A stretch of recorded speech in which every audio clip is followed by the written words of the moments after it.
All right, ads are over. I'm going to run this back 10 seconds. Look at what he just fucking said. Well, another key piece of information that a lot of people are missing is that Blizzard isn't demanding Turtle WoW to destroy all data related to the private server. They want them to turn it over.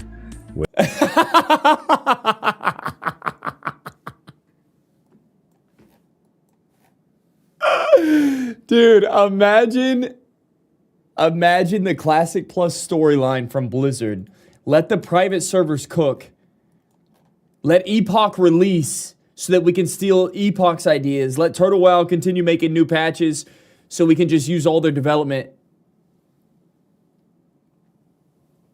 all their R&D, and then take all their ideas at the last second and make it our own. We don't want to shut them down. We want them to just do the workforce, and then we'll steal it and make it our own Classic Plus in-game. Bro, honestly, this is best case scenario. Yo, as a fan of the game, as a fan of WoW, as a fan of Classic Plus, you should type a W in the chat for this shit, bro. This is huge W for you. This is best case scenario. You want Blizzard to steal... Honestly, you hope that they keep developing more content until Classic Plus comes out. Probably the cheapest route. I mean, cheapest and most fucking genuine route, to be honest, too. Not only is cheap, it's like this is the best quality route as well. Blizzard unoriginal ideas, W. In terms of quality control, best Classic Plus experience, I wish they would just rip off private servers, which is exactly what they're doing. Which has some people thinking that maybe this was the big plan. Why develop a game that you don't understand yourself when you can get other people to do it successfully? That's crazy. And then you can just take their work. Holy shit. Who knows if that's true, but some people are angling that as well.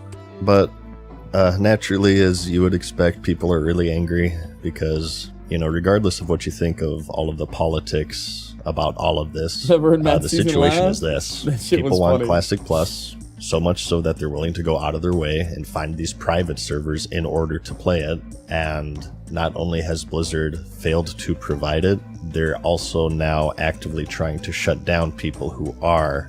So there's this big frustration with them. And on the other side, the Blizzard side of things, people are saying that with Blizzard being this publicly traded AAA video game developer, they're legally obligated to protect their intellectual property. And if they were to allow copyright infringement and they allow these large privately run servers to run free and grow to these sizable levels of popularity, they make themselves vulnerable in a few different ways. People are asking why they just can't leave them alone and let people have fun. But for the most part, they do. There are a ton of privately run World of Warcraft servers out there, and Blizzard has let them run free for the most part for the past 20 years.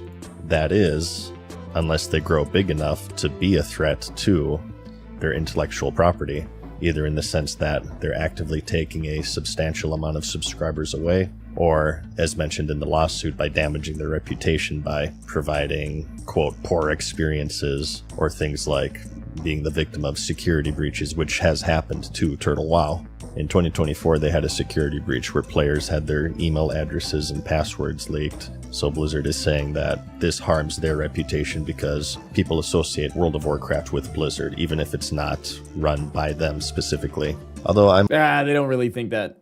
They don't really think that. If anybody's playing on a fucking private server for World of Warcraft, they're not some fucking Joe Schmo. They're not some dad, you know, coming back like, hey man, I saw this ad, I saw this fucking stream, I saw this clip on my YouTube Shorts feed, and I want to play WoW again. And he accidentally stumbles into downloading a private server. That's not motherfuckers that are playing on the private server want to be there.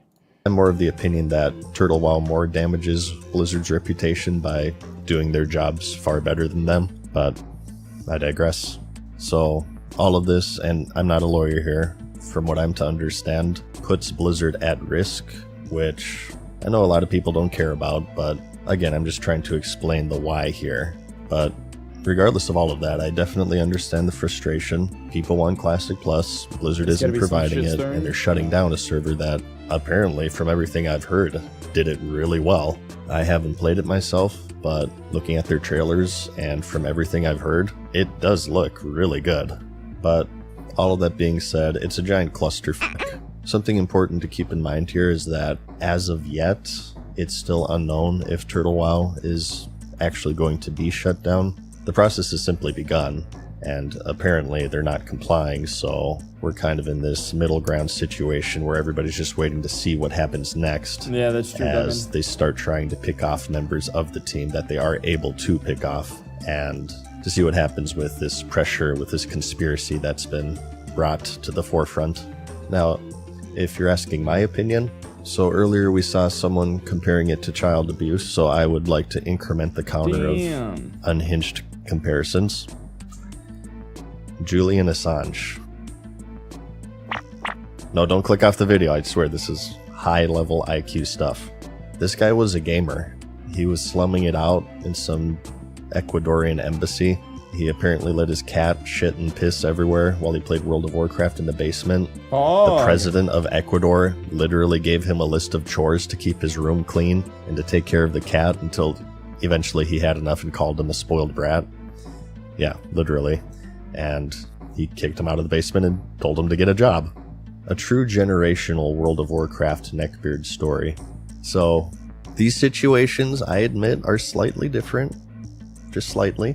Maybe one is more serious than the other by a small degree, but in my very scientific reasoning is that if they can get Julian, they can get Turtle WoW.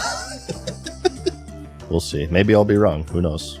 But for those of you who followed the Nostalgia situation, you'll remember that they actually hired private detectives to knock on the doors of the developers at odd hours of the night to serve papers. I personally had a private investigator hired to track me down by a fucking legal crazy. firm that represents Blizzard. He called numerous people in my life, including my employer, my owner of my company, to confirm information about me so he could serve me papers at 10 p.m. on a Wednesday night, slamming and knocking on the door, freaking the crap out of my wife, and waking up my baby daughter in the next room. The amount of pressure that Blizzard put on the Nostalgia's team was immense. And that was still just cease and desist territory. Personally, I don't know the conviction of the Turtle WoW development team, but some of them are most certainly within reach of this lawsuit, and even though there may be over 100 employees, they're still going up against this multi-billion-dollar AAA video game developer that isn't afraid to use intimidation tactics to get people to comply. Successfully, I might add. And if the rumors are true, and Blizzard is working on a Classic Plus of their own, even if it is shitty, which there's a high chance that it'll be if they're surveying pet battles, they'll also have that to contend with, and some people theorize this lawsuit is happening because they're working on a Classic Plus, as it's more direct competition. Again, kind of drawing comparisons to the Nostalgia's situation where they shut down Nostalgia's and then released their own Classic servers. So, if you ask my prediction, I think it's probably going to get shut down, and I'd like to follow that up with the fact that I don't really have a stake in any of this. I love vanilla WoW. I don't care too much for Blizzard. I can't really say that I'm a private server guy. The most I dabbled in really was this super old school server called Phoenix like 15 years ago, and a little bit of Nostalgia's, but nothing really serious, mostly because I didn't want to lose my characters when they do eventually get shut down. I think that the whole situation is pretty sad in the sense that I love vanilla WoW, so it's just another form of vanilla WoW that's possibly being removed. And regardless of all of the details and the legality surrounding all of this, that alone sucks. I think that vanilla WoW is probably the greatest game of all time, so it's just kind of a shame, you know? It's a shame that private servers have to exist to begin with, because the people responsible for developing it think that people want to raid Gnomeregan and run incursions on a server that ends in a genre of game which very foundation is based upon it not ending. I think that's where a lot of people are really pissed off, is Blizzard hasn't been able to realize the full potential of vanilla, nor do they think that they actually can. And that's frustrating to a lot of people, and I get that. But anyways, with all that being said, wow, what a situation we have here is all I have to say. I will be keeping a close eye on it because it is rather interesting and quite important for the future of private servers. Like, this is a huge crossroads, not only for Blizzard games, but for any game, period. I feel like a lot of precedents will be set here with this case, so I will be eagerly awaiting news with it. And I suppose if it's video worthy, I'll probably make a follow-up on here. But with that, I hope that you enjoyed this video. Like it if you liked it, because I will see you in the next one. Peace.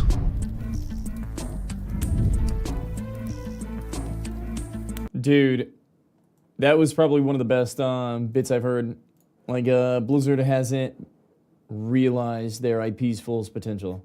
They haven't realized the full potential of Classic WoW, which is super frustrating. Maybe in the re-release, maybe in like Classic Plus, they're trying out SOD. They haven't realized the game's full potential. And the one thing that they did do right, the community just fucking did it for them. Why? Because the community plays the game and knows what's good. So even the one thing they did do right, hardcore servers, which I think is the closest thing that they've had to like realizing Classic's full potential. Like if you're trying to elevate the game, if you're trying to transform the game, if you're trying, rather than just re-release it, if you're trying to make plus content, if you're trying to re-release the old game and make additions to it, hardcore is the closest thing to realizing the game's full potential. And they can't even fucking do that. They can't even do that. Oh, dude, there was another video I wanted to watch. Yo, no one's using this anymore in OSRS. There's a lot of content in old school, and with that, some content gets left behind. Today, I'm going through content that no one uses in 2025, with some you maybe haven't even heard of before. If you spend too long in the Tsar fight pits, it turns into a tank test, with heaps of Tsar monsters spawning. This is content that very few players see, where most of the time people... Whoa. Okay, so what's going to be on this? Content no one uses anymore, boys. Temperos? Winter Tot? Yo, is Temperos going to be on this list? What other content in old school RuneScape do people not use anymore? I need to know this. I'm about to start playing the game. Is there something I'm going to miss out on? Am I not going to do Barrows runs? No one uses in 2025, with some you maybe haven't even heard of before.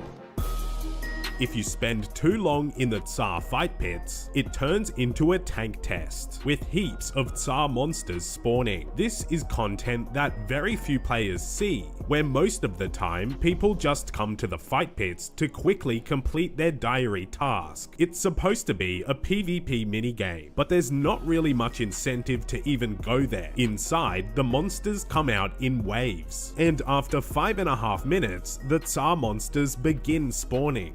I'm excited to announce that the Slayer Gaming mousepads are now back in stock. They are now available on the Creator Crafted website after they sold out very quickly on my merch store. So if you're after a new mousepad, you can use the coupon code Theo to save 10% off. The link is in the description below. Old farming spots. In Shiloh Village, there's a place called the Paramaya Inn, which used to be a place in RuneScape Classic to replenish your character.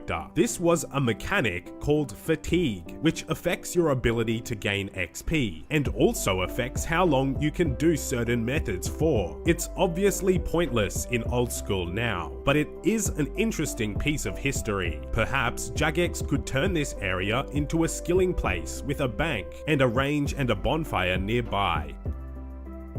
At a work... Whoa, when did fatigue get taken out of the game? That was a cool tidbit. People always talk about how the rested XP bar in WoW used to exist. I assume it's like same lineage. Like it didn't really ever exist. There wasn't really a point in time in old school RuneScape where fatigue was really ever a thing. Or it was in like the beta, 2004, 2005. Like they took it out insta. Yeah. Workbench inside your player-owned house, you can create flat packs for house furniture. Essentially, it combines the materials into one item, and you can use the flat pack to build the furniture. This sounds very useful. It does. Except Jagex hasn't released the flat pack versions of any furniture that people use. It's mostly just tables and some storage spaces, but doesn't include things like the jewelry box, occult altar, or the portal nexus. This would make upgrading your house much easier, since things like the fully upgraded pools require you to bank. This is what my house is about to look like? This is what my house is about to look like. Oh, dude, I'm live. 2 or 3 times.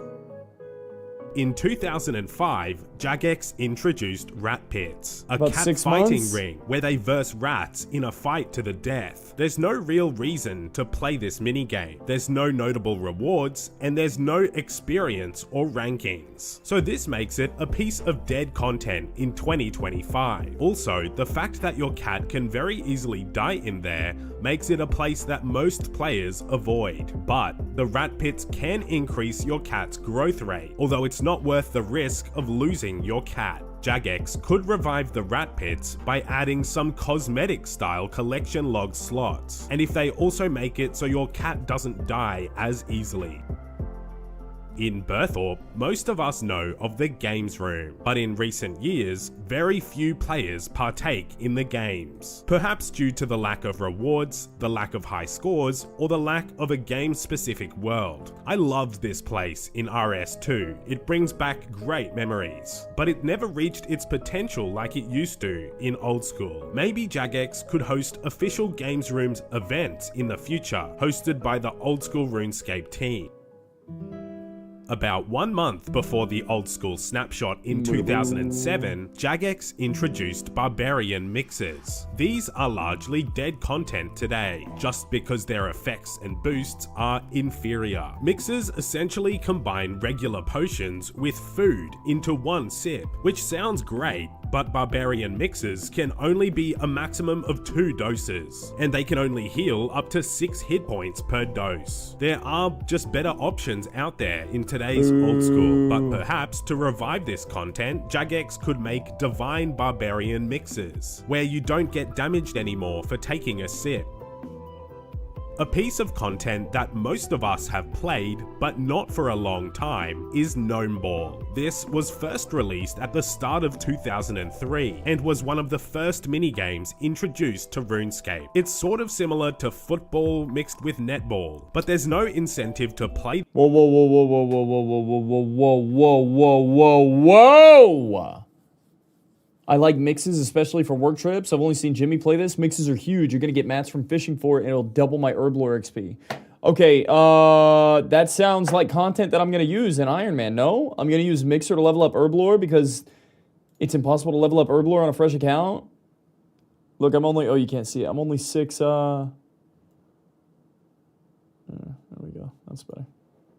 This minigame today, but even then, almost 0 players partake in Gnome Ball. To revive it, perhaps players could host their 99 parties or clan events there, or Jagex could upgrade the minigame so you could maybe verse other players. Another piece of content that no one uses in 2025 is fixing lamps in Dorgesh Homecoming Khan. King This is done with a light orb, but there's no incentive to do this activity, except for one clue scroll step. The XP is actually reasonable for fixing lamps, giving both crafting and firemaking, and Jagex even tried to revive this content in 2024, with more crafting XP, more bonus XP, and a counter, but players still don't use this method.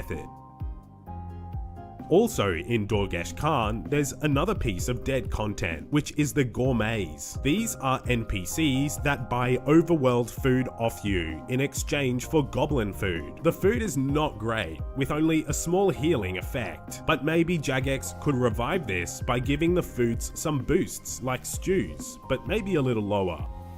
So most of the content I've shown so far has been old content, except this next one was only introduced in 2016, but very few players use it. This is the Woodcutting Guild Dungeon, which is filled with Ents for players to defeat. The reason why no one goes here is that Ents are generally not good experience and don't give good drops, but maybe Jagex could revamp the Ents to give them a more unique drop table.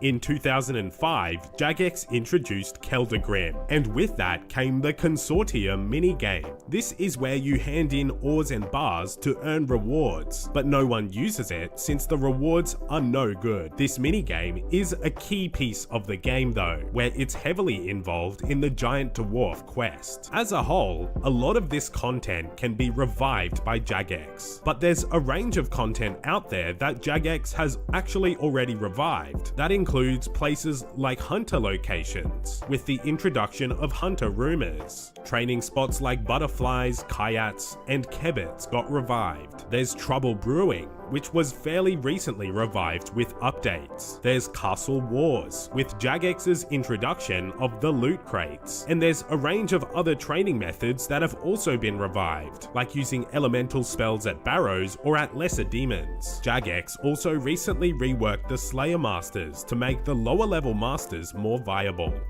That's live. If you want to upgrade your setup, consider getting the Slayer Gaming mousepad from Creator Crafted.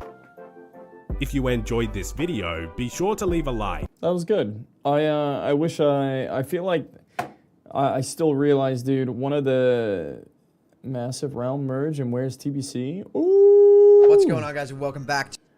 I wish that I knew more about old school RuneScape. I just wonder what a classic WoW Andy, somebody that doesn't play classic WoW, you know, they would watch these historical videos of World of Warcraft and they'd be like, dude, what the fuck is this guy talking about? Where it's like second nature to me, or like I know all the talking points that they bring up before they even start the video. Whenever I watch a video like that, I'm like, they don't even know where half these zones are. Almost 7K, boys. To another video. Today is Thursday, September I fucking love 11th. Hammer Dance pre-light. And I've gotten a little bit of an update, but it's not what we wanted, and it's not what we've been waiting to hear. But we did get some form of an update, some form of communication surrounding WoW Classic. Let's go! And I'm going to pull that up for you guys right now. And keep in mind that this is the only communication that I've seen for WoW Classic for quite some time. I'm on anniversary right now. Everyone knows we started the guild on anniversary about a month ago at this point, maybe 3 weeks. And it's been great, but people are waiting for an announcement for the next phase. They're announced, you know, we want dates for the TBC pre-patch, for TBC release, and we don't seem to be getting any of this information. Blizzard has been pretty quiet, pretty mute since the Turtle WoW lawsuit came out, and then we saw Everlook get hit with a cease and desist, and then we saw Epoch get hit with a cease and desist, and Ascension took over Epoch, and yada, yada, yada. We've been talking about private servers for the last couple of weeks, and really haven't gotten any information from Blizzard, but we got a tweet here today from Tom Ellis. This is not about anniversary, but it is some communication. All right, so let's talk about this for a second. I'm going to scroll in so you guys can see it. I'll make it nice and big. There we go. So Tom Ellis tweeted this earlier at 11:41 a.m. on September 11th, just a few hours ago. So he said, everyone so far seems on board, so I think I can just reveal my plan so far, and you can take this opportunity to yell at me. For all US, all PvP realms become PvE and close to new characters. Now, holy shit, hang on. They're talking about realm consolidation? Are we going to put like PvP to PvE realms together? Hang on, dude, this might be huge. Reveal my plan. What? I hope, you guys understand this is for MoP Classic. Still a version of Classic, not the version that we're currently playing, but MoP Classic. So all PvP realms are going to become... Oh, okay. We don't care about MoP. PvE and close to new characters. Sorry, your 100% Horde and Alliance realm isn't a PvP realm. Let's stop pretending. And he's right about that. I'll open free character moves from all realms to one single destination realm. We add a boatload of hardware to that realm and let the chaos commence. At the same time, Grobulus US is a faction-based and enforced realm. I'll open free character moves from the old ex-PvP realms to Grob. If you want to actually PvP, that will be an option for you. Warning, there are actually 2 factions on this PvP realm, so beware. This specific link might turn on and off for each faction as we monitor faction balance on Grob. For EU, all realms go PvE. There isn't a single PvP realm in EU that isn't 100% one faction. We open transfers to one single mega realm destination. EU does still have a few healthy FRDE and RU realms. We'll have those merge into one each. We could merge these into a single realm as we did in SOD/Anniversary, but we'll likely wait and see on this one for community reaction. Not forgotten, just already condensed. Sounds like a dick. Oh, the guy that's doing the tweet? He kind of does, right? Is there something about the tone, man? The tone and how he's writing, how he's tweeting. I can looking feel at it. Bringing in the date that we use for name consolidation so that as many players, for realm consolidation, that must be a mistype, so that many names are available on the destination realm as possible. So, what does this mean? I mean, I personally, I don't play Mop Classic really at all, but I do think this is a really good thing because this did work in Season of Discovery, and it is currently working in Anniversary, right? Basically have the entire game being run off just a couple of mega realms, PvP, PvE, and, you know, it might actually work in a lot of people's favor. There's a lot of people I know that were playing on maybe Benediction on Mr. Pandaria Classic, which is a PvP realm, but on Mop Classic, it's not really a PvP realm. It is essentially just a PvE realm. The entire realm is just Alliance, right? With the exception of a few Horde. So for those players, getting free character moves to Globulus might be a step in the right direction. I think people might actually enjoy that. Overall, I think that this is the way of the future for WoW Classic. I think that anything moving forward, Classic Plus, TBC, Anniversary, all this stuff, keeping this like very, very short realm list way of going about it is an amazing change. It worked wonders in Season of Discovery, and it's working currently in Anniversary. It keeps the game feeling healthy and alive no matter what happens. You're not stuck on a dead realm, and now you need to pay, you know, $75. What does this mean? I don't know. Nobody plays WoW WoW anymore. Right? Like, we were dealing with that for quite some time. But so aside from that, we have that as good news. I think this is a good direction forward for Classic. It seems like they're going to be doing this in the future for any future things for Classic, which I think is fantastic. A+ on that. Future things for Classic, bro. We've been talking about the same thing. It's Mop. It's vanilla. Can they? I guess they would never do this to Classic era realms. Who knows, man? They've already changed so much about the Classic WoW realms, dude. What if they made the existing era realms? I don't know what the faction balance is like on them. But what if they did exactly what they're saying they're doing to the Mop servers and they made them fucking war mode servers? Consolidate all the era servers. There's no more PvP servers. Now you have war mode. That'd be crazy. Is it also because they can now hold bigger servers like they did with Anniversary? Maybe that's the case. That might be the case. Blizzard, yeah, that's right, really amazing. However, one issue that I still need to talk about is the fact that we still have no communication, and Classic Anniversary feels like abandonware. Waiting for the announcement of a date in the future when Naxxramas will be launching is just, quite frankly, horrible.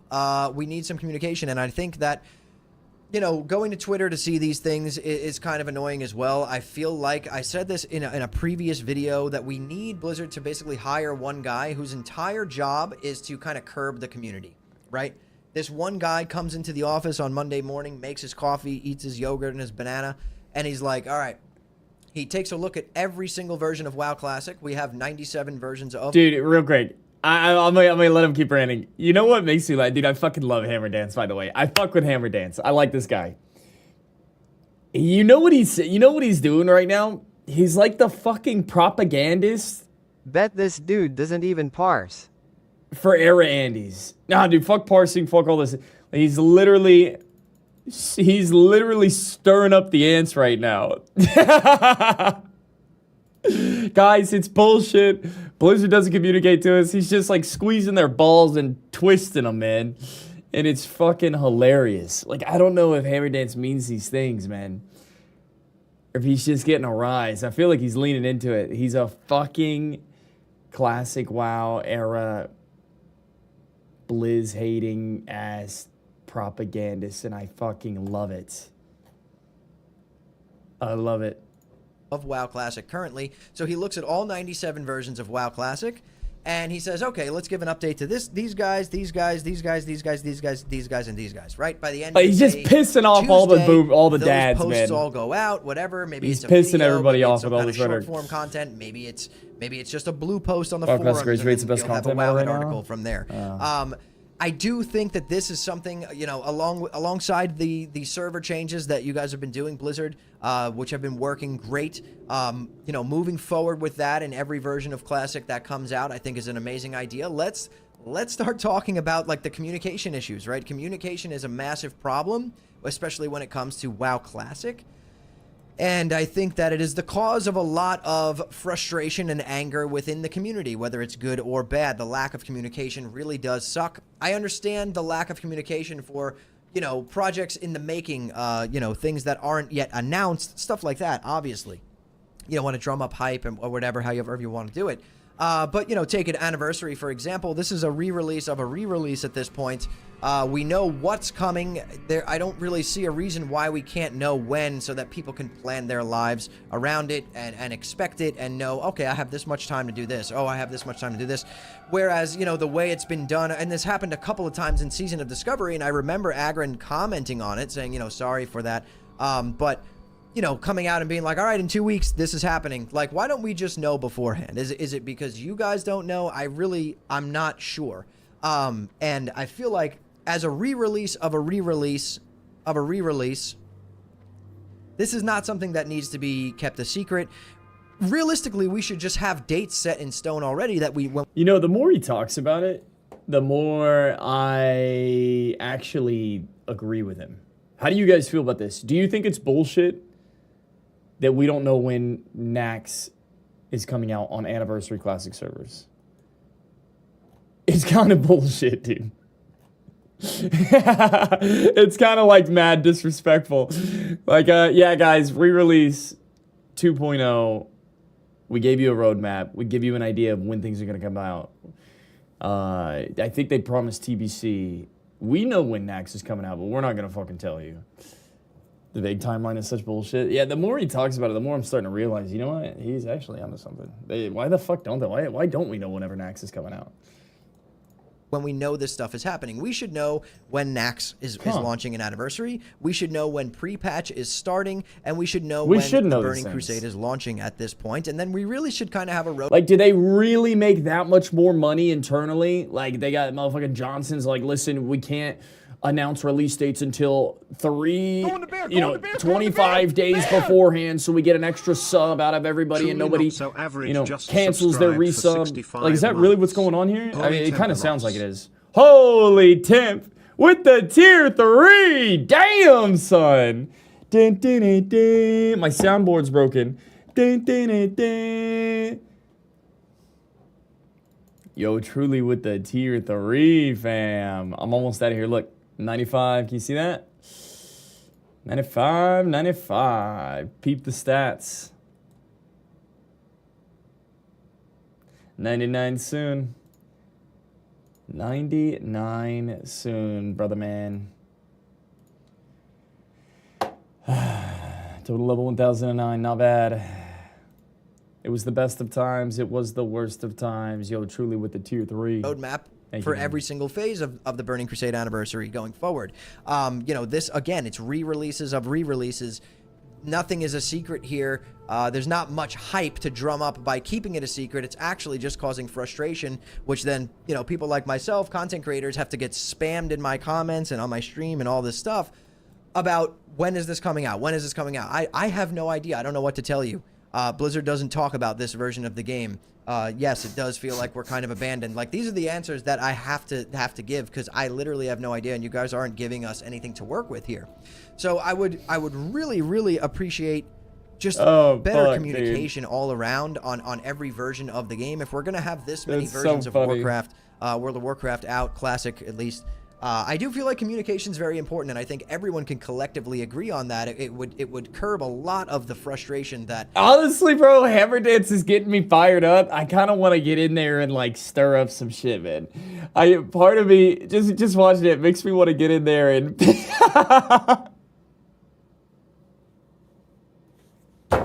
just fucking stroke the fire, man. Just piss off all these WoW boomers, you know, waiting for the Nax release date.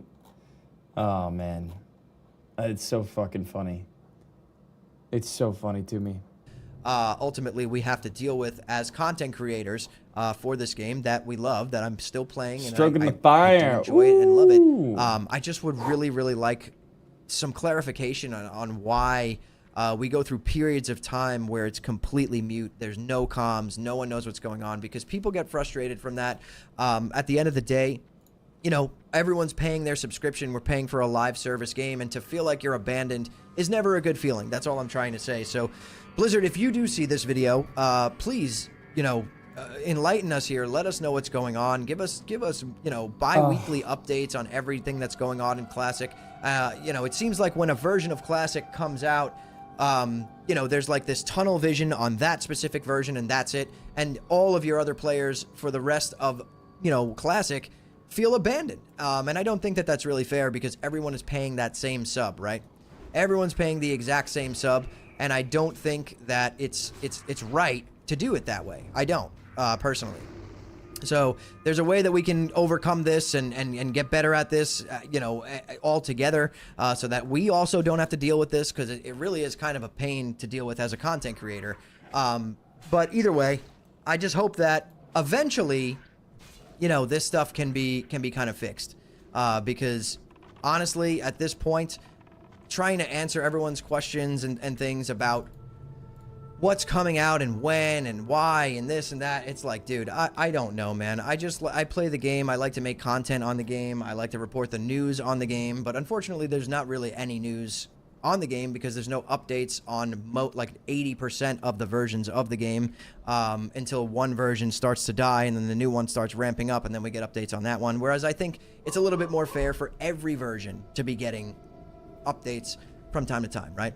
But I could be wrong. I'm not a game dev. I don't really know. I'm just asking that for, please just give us some damn communication. Is the Burning Crusade canceled? Is that what happened? Is it canceled? Crazy. Is it not coming anymore? Are we getting Classic Plus instead? Is the Burning Crusade going to be Burning Crusade SOD edition? Is it going to be Anniversary? Like, it just feels so abandoned. There's all these questions going around in the community. There's a million Reddit posts talking about, are we going to get pre-patch with Nax and this and that? It's so much. It's causing so much frustration, and it's all it is at the end of the day is a communication error.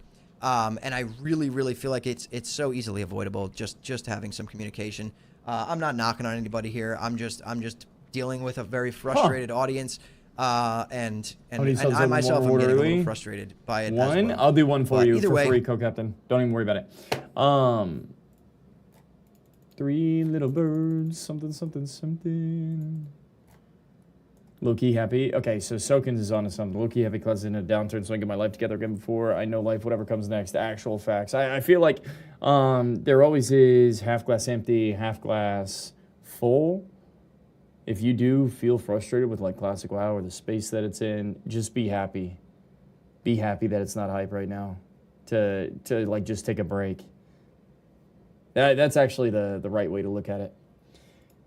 I mean, I'm happy Classic WoW's not doing so hot right now because I'm doing something different for the first time in 6 years of my life. You know what I'm saying?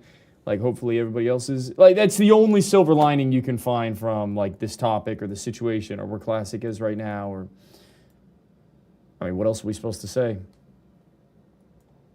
Hopefully, you know, in the near future, this changes and maybe Everything's gets a little bit better. OSRS That's all I land? can really say, guys. It's all right. But also, we're pushing Kick Partner. We are so Let's incredibly go. close. We're like 3% away. So if you guys want to help support the channel, the best way you can do it is to come tune into my streams at kick.com/hammerdance. Even if you're lurking and you're just cooking dinner or whatever, just drop a follow on there and tune in. We go live Monday through Friday at 8 p.m. Eastern. Shout out to that boy Hammer. Why WoW Classic Plus will never work? I've doomed enough so far. Wait. Don't forfeit. I'm still in the middle of a match. That's a good vid. Why Classic Plus will never work. I feel like we've already seen that. Damn.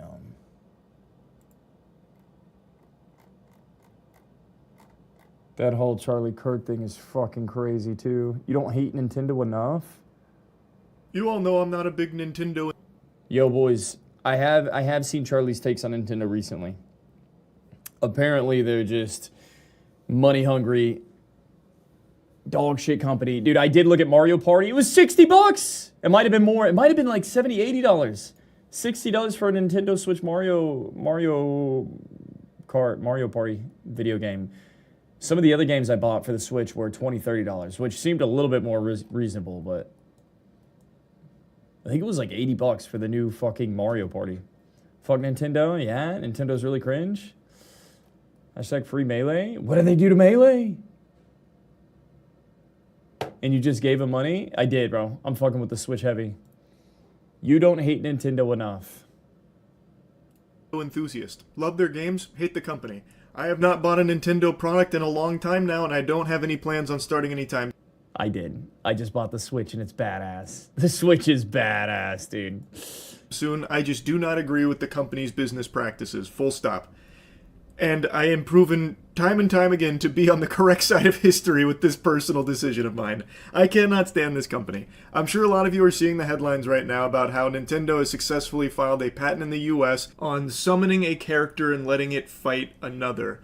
Basically, the media is claiming that this patent is going to stop other games from having summoning that will allow the summon to follow you and fight others for you, which is a very basic gameplay mechanic for tons and tons and tons of games. Summoning has been a staple in gaming since the beginning of time, since the first couple of cavemen banging stones together, thinking of video games in his head. Summoning has just always been there. Obviously, this is laser focused on PAL World because Nintendo is deep on that case. They're pulling out all the stops. I wouldn't be surprised if they tried to recruit God Almighty to come down and smite PAL World HQ for the sin of stepping on Pokemon's creature-catching toes. But tons of people are worried with the way that the patent is currently filed that this will hit things far beyond just creature-catching games.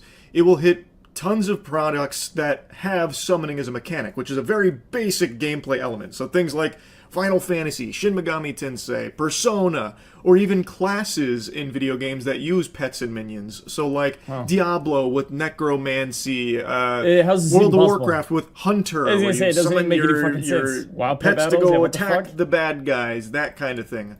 They believe that this patent is also potentially going to have ramifications on that, which again is a very basic gameplay element that games have used for decades. And I've now read through the patent, Damn it! suffered You through said all our of those game. pages because I could not believe that this would even be something that could be successfully filed because it's unenforceable. Like, you can't expect every game that uses summoning to no now more hunters in not Classic be WoW. able to do that because they'd, be fucking suckling off the teat of Nintendo's patent. There's just no world where that would actually go through properly. It couldn't. And after the agonizing misery of going through all of these pages, which at times feel unnecessarily bloated in explanations, especially their background, like, Jesus Christ, you could have boiled that down to like a page or two. Like, holy shit, that's like me explaining a peanut butter and jelly in like fucking 2,000 words. But like, I went through all of this, and it seems like a lot of it is pretty specific. Though I do think there is wiggle room for some broad interpretations of the filing. It seems like what they are specifically claiming are kind of pretty like laser guided on PAL World itself. It seems like they're mainly just using patents as a weapon solely for PAL World. But I do think it opens the door that there could be some problems down the line in other avenues. type but one in the I chat would if be you guys very have played PAL surprised to World. see this patent Has anybody actually played having PAL an World effect here? on any games currently out there that aren't PAL World. Which I still think is I just haven't dog touched it. shit. And I hate this direction Nintendo takes these days where they patent everything. Everything Nintendo has ever used in a game, Nintendo now wants to patent to stop others from even thinking about exploring creative options with those kind of mechanics. I think that is so anti-creative expression, and it is stifling to creativity in this medium. I think it super sucks. So even if this is specific enough to only hurt PAL World, I still think this is fucking horrible overall, where anytime there's a game that they have issue with, they'll just patent things around it, so that way they can more effectively take them down. So let's go ahead and take a deeper dive here into exactly what they've now registered, what Nintendo owns entirely that no one else can touch anymore. This is their holy grail mechanics. Performing control of moving a player character on a field in a virtual space based on a moving operation input. Performing control of causing a sub-character to appear on the field based on a first operation input. And when an enemy character is placed at a location where the sub-character is caused to appear, controlling a battle between the sub-character and the enemy character by a first mode in which the battle proceeds based on an operation input, and when the enemy character is not placed at the location where the sub-character is caused to appear, starting automatic control of automatically moving the sub-character that has appeared, and performing control of moving the sub-character in a predetermined direction on the field based on a second operation input, and when the enemy character is placed at a location of a designation, controlling a battle between the sub-character and the enemy character by a second mode in which the battle automatically proceeds. I know that jargon can be a little confusing and hard to understand exactly what it's saying. Unfortunately, that's just how a lot of patent filings sound, like somebody overdosing while trying to explain string theory. This article kind of breaks it down into like what exactly it means. So like move character in virtual space, summon character, call it sub-character, by which means it's not the player character. For example, a little... Okay, so this is why we hate Nintendo. Nestle patents water.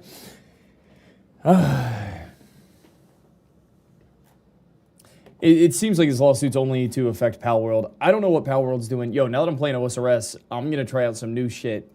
This news is kind of interesting. Now that I have a kid, I'm kind of getting into video games again. Or I'm getting into... what's the word I'm looking for? I feel like I'm going back into that market. Now that I have a 4-year-old, I'm kind of excited about all these conversations now. Now that I'm thinking about doing variety after old school RuneScape, I'm excited about, playing Palworld, or, how some of these changes may affect the broader gaming landscape. It's just, it goes back to, like, dude, whenever I'm just playing WoW, whenever my whole life is focused on WoW, honestly, I feel kind of like I don't have anything to talk about. Whenever I'd hang out with my friends recently, it's like, talk about work, which is WoW, and streaming, and like if it's not about Azeroth, I got nothing to fucking talk about, I got nothing in common. It's just kind of fucking awkward. And yeah, I think that's my takeaway. I did just buy a Nintendo Switch. I'm getting back into the gaming space, and yeah, it's kind of cool to see. Hopefully this is only affecting Palworld. Today I crushed out doing a fishing minigame. Yeah, new friend Sag, yeah. Yeah, it was a good Charlie video. All right, so that's why we should hate Nintendo more. All right. Woo! WoW Player versus the Red Prison. Yo, Daco out here. Damn, Daco out here looking bald as fuck. Damn, Daco looking bald as hell. Yo, why does he look negative? I feel like he's got no sight. Definitely he's not wearing socks. He's definitely not wearing socks in that thumbnail. Whew. Fresh wax. Oh, man. Dude, Daco's really on a glow up right now. He's on a come up. He looks so fucking good, dude. He looks so good.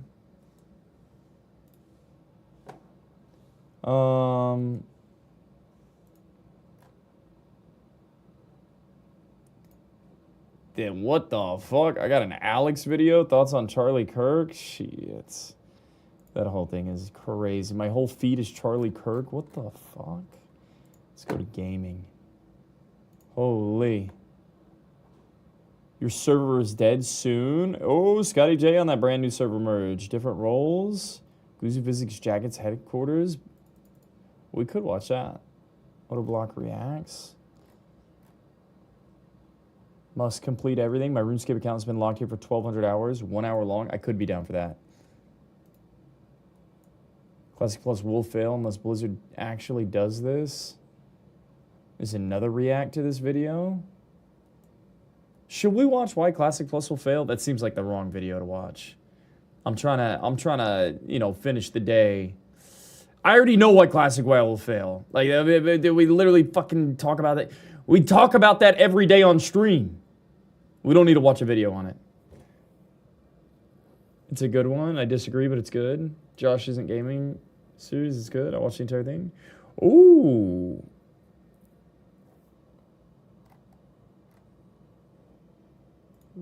Must complete everything. I'm kind of down for this, man. Is this episode 1 of a new chunk that he's doing?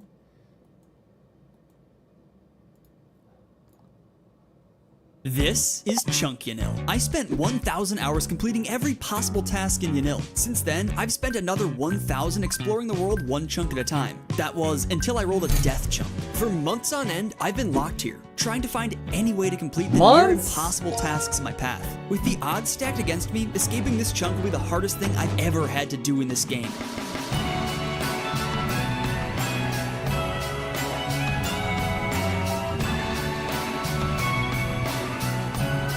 Dude, the editing is so gross.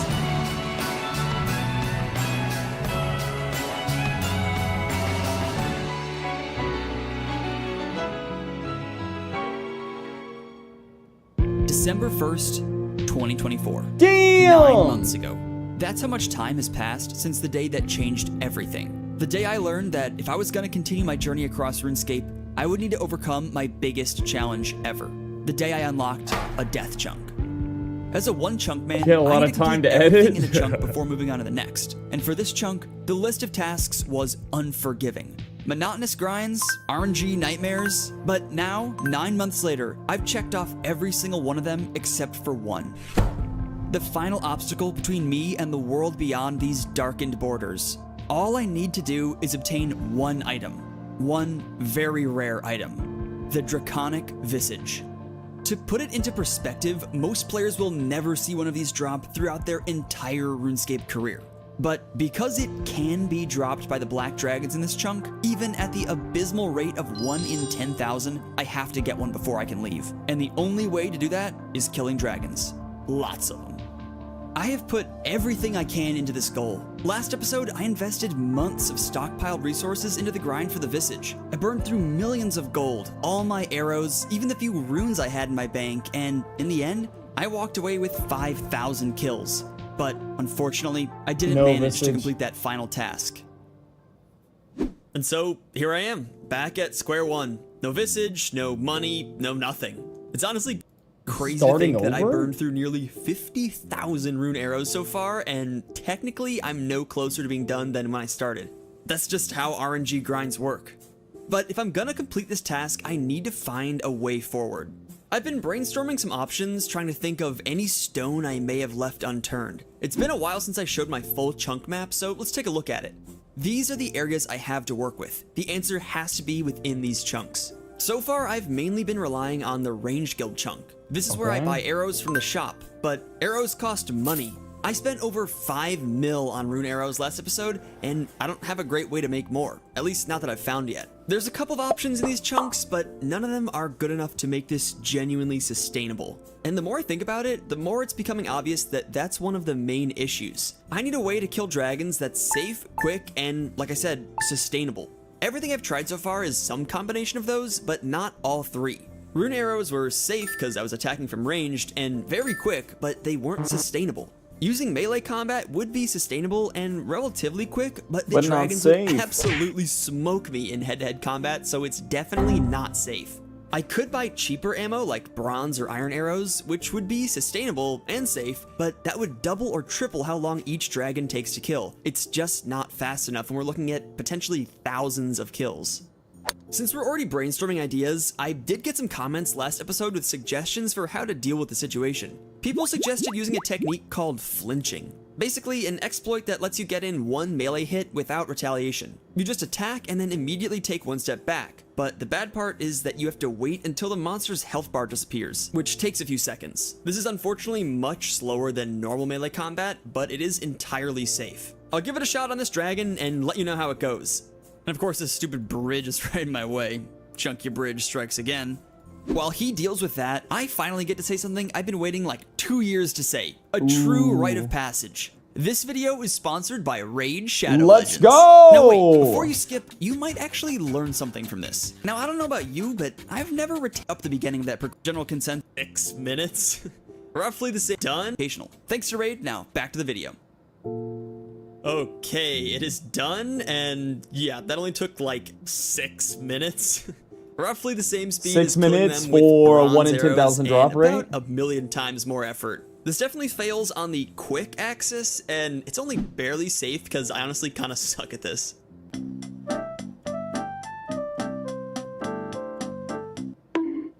Another option I at least wanted to explore was these poison darts. I actually get these as drops from the dragons themselves, so it's not exactly sustainable, but they are poisoned, It's been meaning locked they here have for a chance to 1,200 apply hours. a small damage over time effect. How many hours do I have? The poison is unfortunately super weak, only dealing 7 total damage, but I still kind of wanted to see how it impacts the kills. Alright, so I'm halfway through this dragon's health, and I haven't seen any poison yet, so that's not a good sign. Hey, there it is, a whopping 2 damage per tick. Not game-changing, for sure, but it is passive damage. What would be really cool is if I could apply this effect to one dragon while I kill the other, but the overall damage is just so low that it's probably not even worth it. Especially since it took half a kill to even get the poison to start dealing damage. Okay, so we're still trying to figure out an effective way to kill these dragons. Regenerate health 5 times faster than a normal monster, 5 health per minute, which means this poison would deal almost no damage at all. Still, the idea of poisoning a dragon and letting it die to passive damage is cool in theory. I'll keep that in the back of my mind. So, back to the plan. Flinching is off the table, poison is just not strong enough. Okay, how are we gonna kill him? The next best move is to try to make money? I don't really see another way forward. Maybe I could downgrade from rune to adamant, but either way, this grind could go incredibly long and cost a fortune. I'll have to sell literally everything in my bank, and even then I'll probably end up needing to pickpocket NPCs, which basically automatically kills the quick side of the quick, safe, and sustainable triangle. But if it's my only option, it's just what I'll have to do. Or is it? I've been staring at this chunk map for days, doing my research and racking my brain for any way out of this, and I think I might have found something. Something I hadn't noticed before because it actually got changed while I've been stuck in this chunk. You see, sometimes Jagex makes a small change that goes generally unnoticed, but has a huge impact on my account. This has already happened once when they added clues to the pickpocket table for gnomes, which is the only way I was able to get this bow I'm using. Of course. And I think they did it again. Ooh. A couple months ago, Jagex made an update to Castle Wars, the classic PvP minigame from my childhood, and one of the first chunks I rolled after leaving Yanil. That was well over a year ago, and I've long since completed all the tasks here, so I haven't really had my eye on it. And in the past, the only rewards from Castle Wars were the decorative armor sets. But it turns out that not too long ago, they added new rewards. Castle Wars supply crates. Ooh, a single one of these. Yes, dude. You already know they added boxes. They added boxers exploits. Here we go, boys. Crates randomly gives 3 items from its loot table, Holy most of which shit. are only useful in PvP scenarios. But, as I just discovered, they also contain the one item that I need to keep this grind going.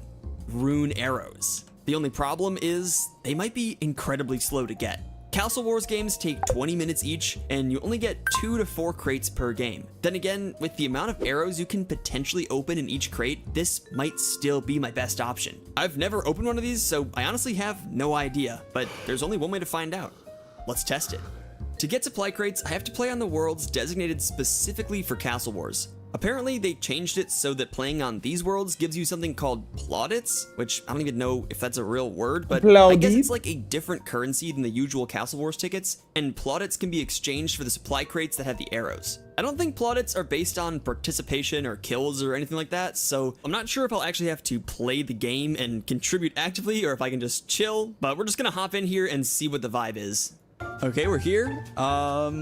Not sure what most people do in this game. Are they just going to go hide somewhere? Are they going to actually play? I don't know. Is there like a AFK lobby? Is that Pennsylvania? I guess, is this where you go to AFK? Okay, this looks like where you go to AFK. All right, well, I'll get back with you after this game is over. Or, I don't know, if anything interesting happens. I'm assuming I'm just gonna stand here the whole time. Hey, I won. I didn't do anything, but I won. And do I also, oh, I have these plaudits. Okay, yes. So, I guess we'll buy as many of those as we can. And what do we get from this? We get, Let's go. My God, dude. Easy arrows. That is an amazing sight. 184 rune arrows, just like that. We already have 400 rune arrows back after 20 minutes. This seems genuinely incredible. I gotta get right back in. I have to get right back in there before another game starts. The crazy part is that I got that for doing literally nothing. That is insane that I got that for doing literally nothing. I guess this is at the least definitely worth trying out some more. And while I AFK for a while and build up a few more plaudits, let's talk about what exactly is in these crates. A Castle Wars supply crate can contain 11 unique items. Ooh. We already know that they can give rune arrows, so taking Is that a clue scroll I see? items left. 4 of them, these spell sacks and Castle Wars ammo, are completely useless to me and have basically no sell value to the general store, so these are essentially dead rolls on the drop table. Another dead roll is the Castle Wars tickets, which I already have a ton of, and they can only be used to buy decorative armor, not more supply crates, sadly. Of the 5 items left, 4 of them are blighted supplies, aka they can only be used in PvP situations. Normally, that wouldn't be of any use to me, but if I really wanted to be risky, I could take these into a PvP world where I could be attacked anywhere. The only real reason I can ever see to do that is to use these blighted super restore potions. These are my first real substantial way to restore prayer, although the risk is so high that it's probably never going to be worth it, though it is an interesting idea. And the last possible reward from the supply crates is rune javelins. While I can't actually use these for any kind of combat, these things have a very solid sell price and come in big batches. In a world where I do end up opening a lot of crates, I could turn these javelins into liquid cash that could be spent on more arrows if need be. The way opening a crate works is that it randomly rolls one of these 11 items 3 times, which means there's a lot of variance from crate to crate. So if I'm gonna get lucky on 1 or 2 items, I definitely want them to be the rune arrows and rune javelins. Okay, so I've been at this for a while now, and I've racked up a handful more plaudits, so it's time for the real test. We're gonna turn these in and find out if that was a fluke before, or if this Castle Wars method is genuinely legit. I've got 16 crates, so let's see what we got. Let's go. Okay, I was genuinely so stunned by what we got from this that I forgot to save the clip of me actually opening them, but you'll just have to trust me.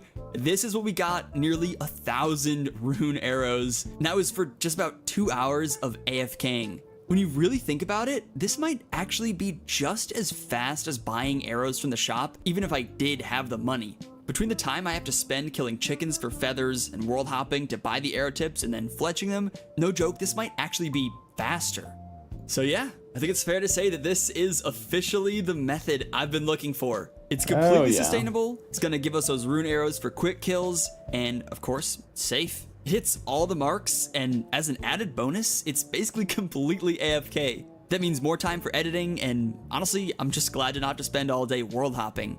I think the next move is to just do this. A lot. I'm gonna spend literally an entire day here and get as many plaudits as I can so I can get a sense of how many we could feasibly get in a day. True self-sabotage. Everybody's gonna kill some black dragons for Masochism series. Oh man. Boy, they sure are working hard over there. Me More too, work. though. Someone's gotta stare at this wall. And by God, if it has to be me, well, I'll do it. Driving. You'll enjoy the AFK. Drive safe. Come on, man.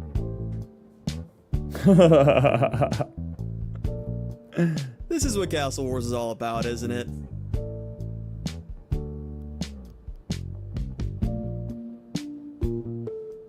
You think you'll hit 7K rewards today?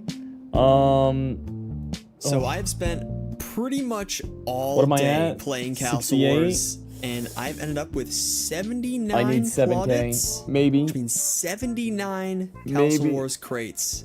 Honestly, I'm really excited to find out just how many supplies I get from this. All right, let's see how many supplies he gets. How are we gonna hit 7,000 rewards today? I don't think so, man. Nikki's about to be on my ass. I gotta go. I gotta go fix these fucking flower beds in my backyard. So I told Nikki, it was really my fault. I was like, yeah, babe, I can get it done before Jonah's party on Saturday.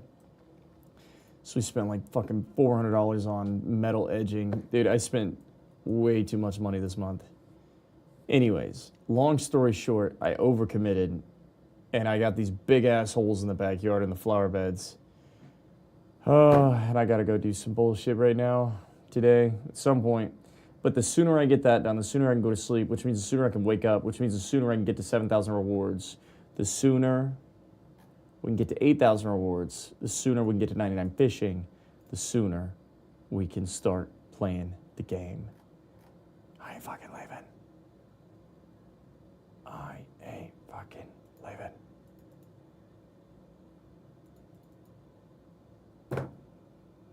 It's only been 5 hours today. All right, let's see what's in these reward crates. Here we go. Let's open these bad boys up. Come on, let's see some rune arrows. None so far. Okay, this is not so good. Oh boy. Did I overestimate this? Time to find out.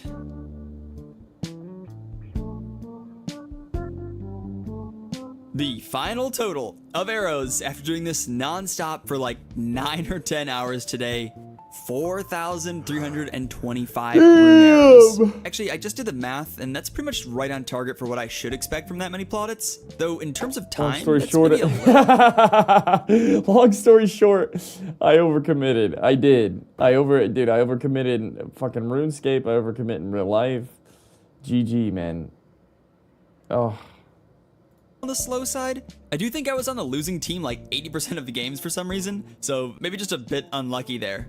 But wait, what am I saying? I just sat there all day, barely clicking on my screen, and now I have enough arrows for hundreds more kills. This is genuinely amazing, and I really do think it's on par with the shop hopping I was doing to make money before, but just infinity times less work. A-okay. So yeah, at this point, the plan is now incredibly simple. Spend a day at Castle Wars, shoot the arrows at dragons, I'm doing rinse so and repeat. good. And based on this, I think a full day of Castle Wars should get me enough arrows for 2 to 3 long days of killing dragons, so I'm geared up and ready to go.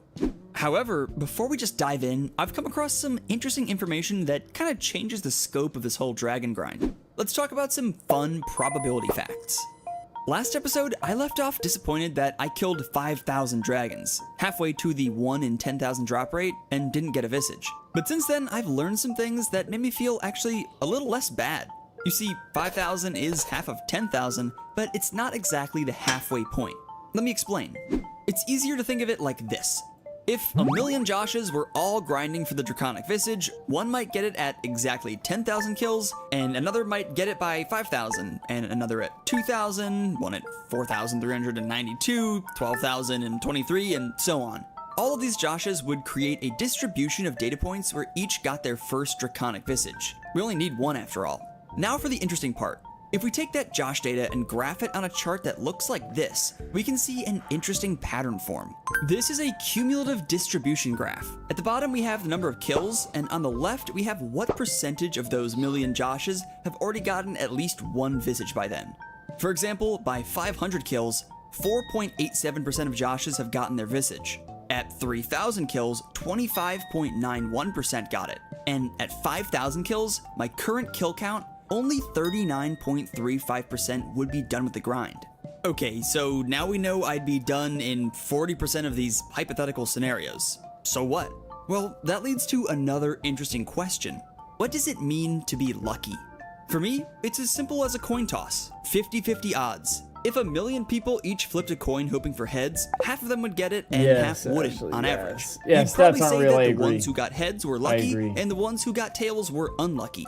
So to apply that logic to the Josh graph, Never there's lucky. some number on here that separates the lucky half from the What'd you unlucky say is the half. copium the theorem? breakpoint where 50% of our hypothetical Joshes will have gotten the visage and 50% haven't. The statistical coin flip number. And that number is 6,931. If you know your math, you might recognize that number. It's the natural log of 2 times our drop rate of 10,000. Back on our graph, 50% of the hypothetical visage grinds will end at or before 6,931, and the other 50% of them will have to go longer. A small percentage will have to go much, much longer. At 30,000 kills, 5% of Joshes still haven't gotten their visage, so let's hope that's not us. All of this is to say that I've still got almost 2,000 dragons until I can even consider myself unlucky. So that's the new goal. Get to 6,931 kills and hopefully get the visage before that, if I'm lucky. Also, a huge shout out to my— Holy shit. Bro, I thought I lost my mind. This motherfucker is on one. This motherfucker, on it. I guess that's what 9 months of chunk gaming does to you, man. Friend Bree for her help with the math here, and if you like this kind of RuneScape data science, I highly recommend checking out these videos as they helped me understand this whole world of drop rate probability and are really well made. Ow. Welcome back, I suppose. Thank you for that smack there, my friend. I've missed you too. And yeah, well, it's time to get settled in for some more classic dragon grinding. That was the first trip of dragons that I ever got 4 adamant bars in one inventory. Is it a sign? A sign to stay adamant to my goals? Good one. Anybody? Okay, this is genuinely not even funny at this point. Another rune two-hander that's nearly a 1 in 3,000 drop, and I have 4 of them. Bro, What? What are these drops right now? I just got 4 fire runes back to back. It really feels like the game is trying to tell me something. I don't know what, but obviously the RNG is interesting right now. Maybe this will be the time. This is it. Please be it. This is it? Oh, I can't wait to see it drop.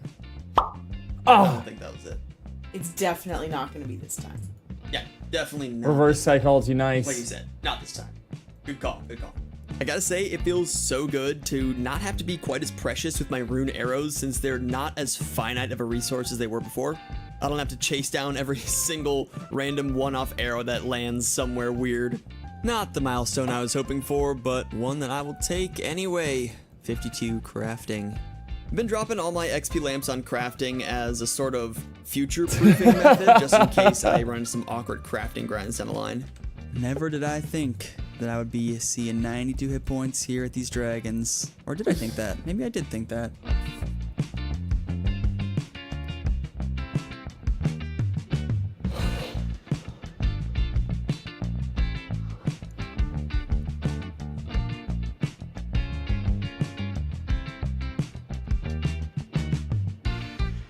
Got another big turn in here. 119 plaudits. Let's do We'll this. have to lock up the same people who are the criminals. Watching that rune arrow number go up and up is so fun. 6,000 arrows. Oh, that is beautiful. Let's turn these into some dead What up, dragons. Lemur? Mystery box time. Unless there's a visage in here, I don't really care. Random cabbage, my man. I wanna is see the not drop, time man. to Show back up. What is the first thing that comes to mind when I say 73 prayer? Priest. Yeah. Oh, piety. Piety. Nope, no, not piety. What? Piety. Piety's not that. Number That 3, can't my come to lord. my mind first. It's a word Not allowed. association Nope. game, motherfucker. And a very anticlimactic 6,000th dragon kill. 6,000 kills done. Throw the loot tracker up on screen. I'll be damned if I don't at least get to that 50-50 mark though. Is that Neil himself? Father? Alright, it's time for another big turn in here. If these tickets don't get me to that halfway point, then we're gotten really unlucky, so let's open them up. Last 2 withdrawals. Let's see some big rune arrows in these. Rune arrows, come on! Okay.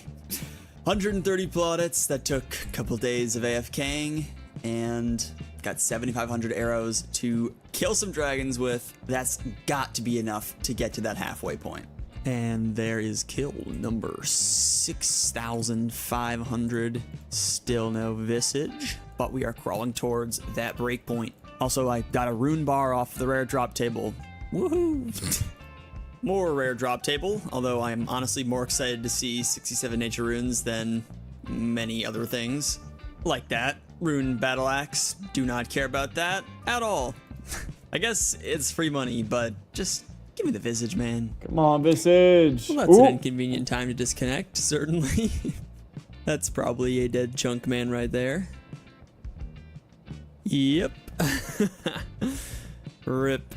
Hate it that just happened. That is so inconvenient.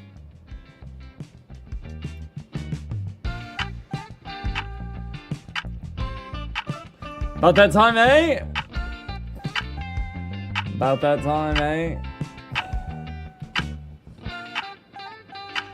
Ha! Oh.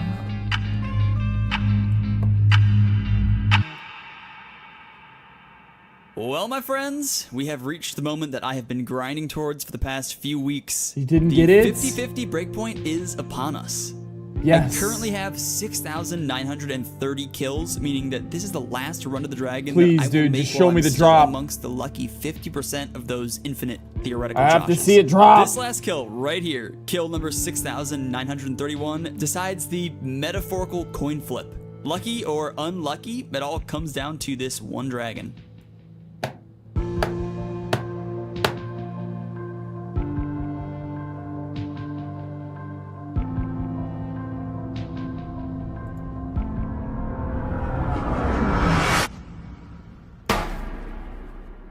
And, as expected, nothing. But can you imagine how crazy it would have been if I'd actually gotten it right there? Anyway, nearly 2,000 kills so far in this Unlucky. video, and this is kind of the turning point. Knowing that statistically I had a 50% chance of getting it by now just makes this grind feel kind of sad. I mean, I have the method down now, but how far am I gonna have to go with this? Am I really gonna have to do 10,000 kills? Or even 20,000? Statistically, there's a 13% chance that I go that dry. And given that I already just lost a 50-50, those odds are starting to look genuinely possible. The more I consider that potential future, the more I'm starting to think that maybe I was wrong to try this grind. I mean, I hate to say it, but I got a lot of comments saying that the Visage is a meme grind and that I should just save myself the trouble and backlog it. But I really wanted to prove them wrong, especially after getting the Smoldering Stone, and show that I could find some way to make it work. Some unconventional solution or something. And with Castle Wars and 99 ranged U shortbow, I guess I have, but the reality of this grind is that it could realistically keep going for so much longer. I'm actually gonna take some time to think this over and just keep doing Castle Wars in the background for now. I'm not really sure what conclusion I'm hoping to come to that I haven't already had, but maybe a little break from the dragons would be good for me right now. So it's been a few days, and I've been mulling this over in my head, and I think I've come to a conclusion. Please tell me it There's drops. a completely unknown amount of work ahead of me. It could be weeks, months, but I can't just let that stop me. End of the day, I do this because you guys support me. That's Your right! motivation has carried me through That's some right! crazy grinds in the past. He ain't and fucking leaving! I don't want to let you down. Especially not now, since you all just helped me achieve one of my dreams, whether you knew it or not. As of this video, the channel has officially hit Let's go, Josh! 100,000 subscribers, and the only thing I can say is thank you. Thank you all so much. I remember when I hit 1,000 subscribers and how massive an accomplishment that was to me. So, to anyone who leaves a comment or comes and finds me in game, or especially to my Patreon and channel supporters, you don't know how much your kindness means to me. Seriously, it genuinely keeps the channel going. But like I was saying, I've really been thinking this over, and the channel milestone made me realize something.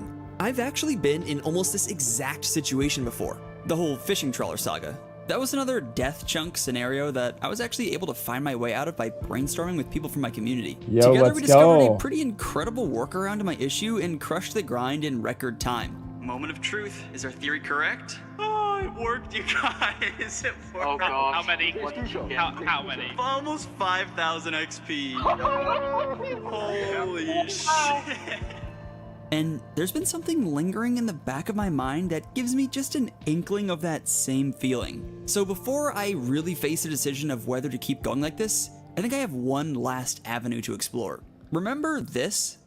Still, the idea of poisoning a dragon and letting it die to passive damage is cool in theory. This random one-off comment sparked what seemed like an innocent question. What if somebody else poisoned the dragon? Well, I got to researching this idea, and what I discovered was an incredibly deep rabbit hole. I've had to learn things about RuneScape that I think almost nobody knows. But before I tell you what I found, I need to lay some groundwork so we're all on the same page. I'm an Iron Man. I can't trade other players or benefit from them in basically any way. Jagex made sure this applied to combat too. If any other player attacks a monster I'm attacking and deals any damage at all, I get this little error icon and the kill is no longer valid, making it so that Iron Man can't get outside help with combat. But as it turns out, there is one loophole to this: poison. Because poison is a status effect that deals damage over time, the game can't actually tell which player that poison came from. Because of this, poison damage applied by another player doesn't invalidate an Iron Man's kill. So all that is to say that if another player poisons a dragon, it would actually work. I could kill it and still get credit. But there is one glaring problem with this. Seemingly every form of poison requires you to deal some damage to apply the effect, meaning I can't get credit for the kill. So this is where my research started, and I dove down the rabbit hole to answer one question. Is there a way to apply poison without dealing any damage? I dug through page after page on the wiki, but the more I looked, the more I came to the same conclusion. No, it's just impossible. Whether it's a poisoned weapon, poisoned arrows, or even spells that poison, they all need to do damage first. In each case, the dragon would be tagged as someone else's kill and I wouldn't be able to get any drops. At least, that's what I thought, until I came across a video by Rendy. If you don't know Yo, Randy, let's this go, guy Randy. is the certified master of exploiting game mechanics to do unconventional things, and he discovered something very interesting. It's actually possible for the game to forget that a player ever attacked a monster, essentially resetting it to a clean slate that can be anyone's kill, including an Iron Man. But this only happens if the monster regenerates to full health. Now, maybe you can see where I'm going with this.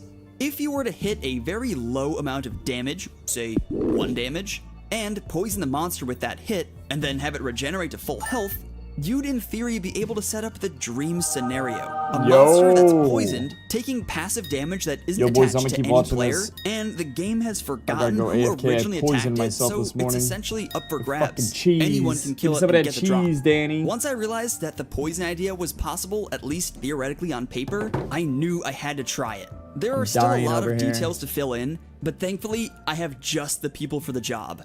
I contacted the Secret Agents, aka my personal squad of elite gamers who are experts at tackling this type of uncharted territory. And by that, I actually just mean some very kind and patient people who hang out in my Discord server that are willing to sacrifice some of their time to help me out. But we do have a good track record of making real in-game discoveries. This is the same group of people who helped me figure out the fishing trawler exploit, so I'm hopeful that we can figure this out. Before I explained to the secret agents what the plan was, I put the pieces together on one final detail that really made this seem feasible. If you've been watching for a while, there's one thing about black dragons you've heard me say over and over. The health regeneration problem. Black dragons regenerate health 5 times faster than most other monsters. They regenerate health at 4 or 5 times the normal rate. Dragons were Damn, yo, boys, dude. Yo. I gotta go, dude.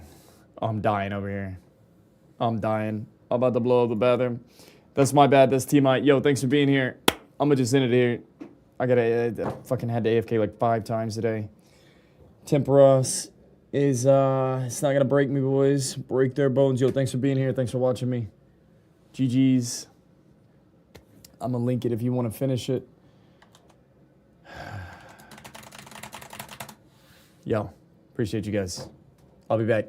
Same time, same place. We ain't fucking leaving. Peace, boys.